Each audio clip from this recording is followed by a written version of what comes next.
Hello everyone, welcome back to another video of this my tutorial. इस tutorial में हम लोग बात करने वाले हैं joins in MySQL. Actually joins क्या होते हैं माई एसक्यूएल में? Joins in MySQL are used to retrieve data from two और more than two tables. Actually join के बेसिस पे हम लोग दो या दो से ज़्यादा टेबल्स को कंबाइन करके उनका कंबाइंड डेटा रिट्रीव कर सकते हैं। MySQL बेसिकली हमारे 4 टाइप्स के जॉइन सपोर्ट करता है, जैसे इनर जॉइन रहता है, left join, right join, cross join. इन सबको हम लोग फ्यूचर लेक्चर्स में एक एक करके स्टडी करेंगे। अभी के लिए हम लोग स्टडी करने वाले हैं इनर जॉइन। इनर जॉइन क्या रहता है? MySQL inner join is used to return only those results from the table that match the specified condition and hides other rows and columns. इसका मतलब क्या होता है कि इनर जॉइन जो रहता है, जैसे हम लोगों ने दो या दो से ज़्यादा टेबल्स को जॉइन के थ्रू हम लोगों ने कनेक्ट किया है, तो हमें वो स्पेसिफिक रोज़ ही आउटपुट में मिलेंगी या वही हम लोग स्पेसिफिक रोज़ ही हमें रिट्रीव्ड होंगी जो हम लोगों ने जॉइन की कंडीशन में स्पेसिफिक कंडीशन जो हमने ऐड किया होगा वो मैच करेंगी। तो वो हमारा इनर जॉइन रहता है। अभी हम लोग चलते हैं अपने वर्क बेंच में एंड एक लाइव एग्जांपल परफॉर्म करते हैं for better understanding of this inner join in MySQL। अभी हम आ चुके हैं अपने वर्क बेंच पे। यहाँ पर मैंने ऑलरेडी 2 टेबल्स क्रिएट किए हुए हैं to save some time for better understanding of this inner join. एक है डिपार्टमेंट्स नेम से and another one is employees name से। मैं यहाँ पर आपको दोनों टेबल एक एक बार डिस्क्राइब करके दिखा देता हूँ एंड उसमें डेटा क्या क्या प्रेजेंट है। मैंने ऑलरेडी कुछ डेटा भी इंसर्ट किया हुआ है एंड वो डेटा भी दिखा देता हूँ आपको। यहाँ पर डिस्क्राइब एम्प्लॉय डॉट डिपार्टमेंट्स। इस टेबल में हमारे 2 ही फील्ड्स हैं, department ID and another is department name. Similarly हमारा डॉट एम्प्लॉयज टेबल के अंदर भी यहाँ पर हमारे 4 फील्ड्स हैं, ID, name, department ID and age. यहाँ पर हमारा डिपार्टमेंट आईडी इस टेबल में भी है एंड डिपार्टमेंट्स टेबल के अंदर भी डिपार्टमेंट आईडी था। हम लोग इसी आईडी के बेसिस पर इनर जॉइन का यूज़ करने वाले हैं। इनके अंदर डेटा क्या प्रेजेंट है?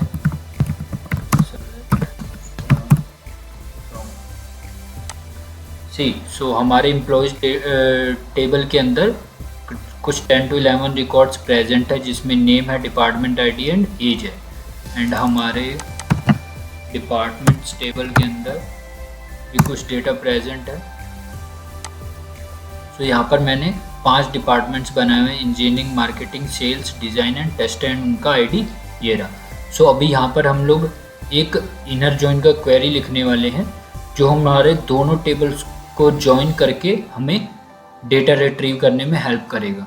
मैं यहाँ पर लिखने वाला हूँ स्टार से पहले जो हमारा बेसिक सिंटैक्स जो रहता है, हमारा सेलेक्ट के बाद कॉलम के नेम्स रहते हैं जो हमें रिट्रीव करने हैं दोनों टेबल्स के, एंड उसके बाद हमारा टेबल रहता है। देन अभी हम लोग सीखते हैं, जैसे यहाँ पर मैं कॉलम्स के नेम लिखूँगा जो हमें रिट्रीव करने हैं दोनों टेबल्स में से। सबसे पहले मैं एम्प्लॉयज़ टेबल्स का यूज़ करूँगा, एम्प्लॉयज़ डॉट। यहाँ से मैं डिपार्टमेंट आईडी गेट कर लेता हूँ, then employees dot name get कर लेता हूँ, एम्प्लॉयज़ डॉट एज गेट कर लेता हूँ। देन हमारा डिपार्टमेंट्स टेबल है, डिपार्टमेंट्स डॉट, यहाँ से मैं डिपार्टमेंट आईडी हम लोगों ने ऑलरेडी एम्प्लॉय से गेट किया, डिपार्टमेंट नेम गेट कर लेते हैं। ये हमारे कॉलम से जो हम लोग गेट करने वाले हैं फ्रॉम। यहाँ पर हम लोग अपना फर्स्ट टेबल रखेंगे एम्प्लॉयज़, देन यहाँ पर मैं एंटर मारता हूँ, यहाँ पर इनर जॉइन।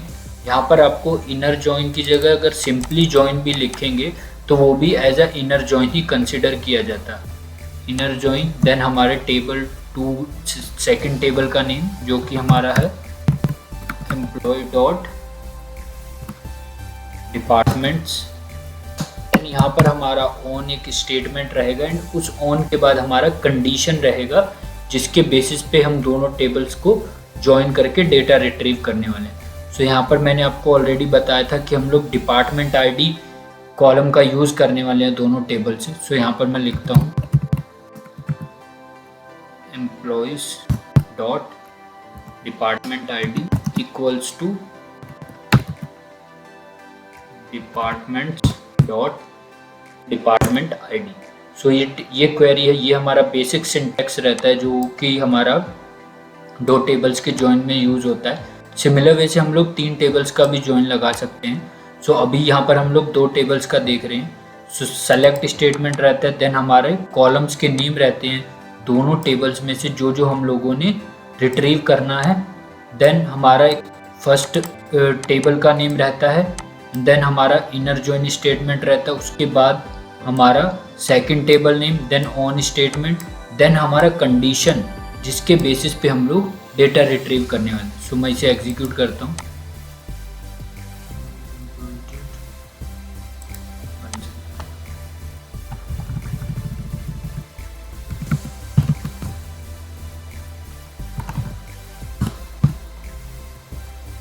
डिपार्टमेंट आईडीज सी हमारा क्वेरी सक्सेसफुली एग्जीक्यूट हो चुका है और यहाँ पर आप लोग चेक कर सकते हैं कि हमारे पास डेटा आ चुका है जो कि हमारा दोनों टेबल्स को कंबाइन करके है, क्योंकि डिपार्टमेंट नेम हमारा एम्प्लॉयज़ टेबल के अंदर नहीं था। सो हमें डिपार्टमेंट नेम का कॉलम भी मिल चुका है एंड बाकी का जो भी हमारा हम लोगों ने फील्ड्स की रिक्वायरमेंट किया था, जो भी कॉलम्स का रिक्वायरमेंट किया था वो हमें मिल चुका है। सो इस टाइप से हम लोग इनर जॉइन का यूज़ करके डेटा रिट्रीव कर सकते हैं दो या दो से ज़्यादा टेबल्स के बीच में। अभी मैं आपको एक इसका शॉर्टकट भी रहता है, जो ये हम लोग जब कंडीशन यूज़ कर रहे हैं इसका, ये शॉर्टकट तभी अप्लाई होता है जब आप जो स्टेटमेंट आप जॉइन कंडीशन, जिस कंडीशन के बेसिस पे आप जॉइन लगा रहे हैं एंड उस कॉलम का नेम दोनों टेबल में सेम है। जैसे कि हम लोग डिपार्टमेंट आईडी पे लगा रहे हैं, एम्प्लॉयज़ टेबल के अंदर भी इस कॉलम का नेम डिपार्टमेंट अंडरस्कोर आईडी है एंड डिपार्टमेंट्स टेबल के अंदर भी इसका column name department underscore ID है। सो हम लोग इन सबको यूज़ करने की वजह, इनकी जगह पर हम लोग सिंपल एक यूजिंग स्टेटमेंट रहता है, हम लोग सिंपली वो यूज़ कर सकते हैं।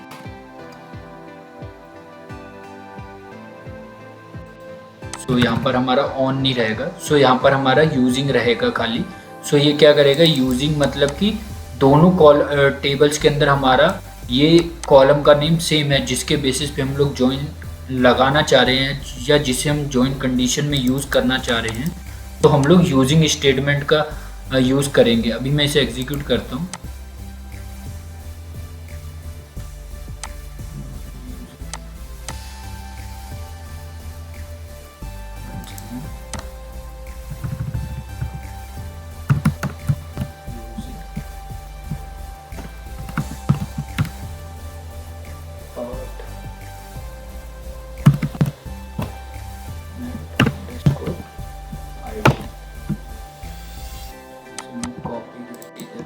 करता हूँ, देन मैं इसे एग्जीक्यूट करता हूँ। ये सक्सेसफुली एग्जीक्यूट हो गया और अब जो हमारा प्रीवियस आउटपुट आया था एंड ये आउटपुट आया है, इसमें कोई भी डिफरेंस नहीं होगा, हमें एग्जैक्टली सेम आउटपुट मिला है। एंड सिमिलर वे में हम लोग इनर जॉइन को वेयर कंडीशन के साथ भी यूज़ कर सकते हैं। तो जैसे मैं यहाँ पे आपको यूज़ करके दिखाता हूँ। वेयर हम लोग सपोज एज का चेक लगाते हैं, जहाँ हमें वो रिकॉर्ड्स चाहिए जहाँ पर एज ग्रेटर देन 23 है। यहाँ पर हम लोग एज, सो यहाँ पर अभी हमें आउटपुट में वही डेटा मिलेगा जिनमें एज हमारा ग्रेटर देन 23 होगा। सो यहाँ पर आप देख सकते हैं हमें सिर्फ वही डेटा आउटपुट में मिला है जिनका एज ग्रेटर देन 23 है। इसी टाइप से आप काउंट स्टेटमेंट भी यूज़ कर सकते हैं इनर जॉइन के साथ, ग्रुप बाय स्टेटमेंट भी यूज़ कर सकते हैं आप या इनर जॉइन के साथ। सो जैसे कि काउंट स्टेटमेंट आपको दिखा दूंगा मैं। अभी यहाँ पर हमारा 5 डेटा आया था। सो जैसे कि प्रीवियस लेक्चर्स में हम लोगों ने पढ़ा, काउंट स्टार हमें टोटल नंबर ऑफ रिकॉर्ड्स बताता है जो कि हमें आउटपुट में मिले हैं, नंबर ऑफ रिकॉर्ड्स ओनली। सो अभी इसमें एग्जीक्यूट करता हूँ। सी ये सक्सेसफुली एग्जीक्यूट हो गया और इसने हमें 5 दिया है। अगर मैं ये वेयर कंडीशन हटा दूंगा देन इसे एग्जीक्यूट करते हैं, सो यहाँ पर टोटल 9 रिकॉर्ड्स मिल रहे हैं। सो इसी टाइप से हम लोग दो टेबल्स के ज्वाइन के साथ जो भी हम लोगों ने प्रीवियस स्टेटमेंट्स पढ़ रखे हैं, ग्रुप बाय है, हैविंग है, काउंट है, यहाँ पर ऑर्डर बाय है, सब यूज़ कर सकते हैं। So that's it from this video. Stay tuned for the next one. Thank you.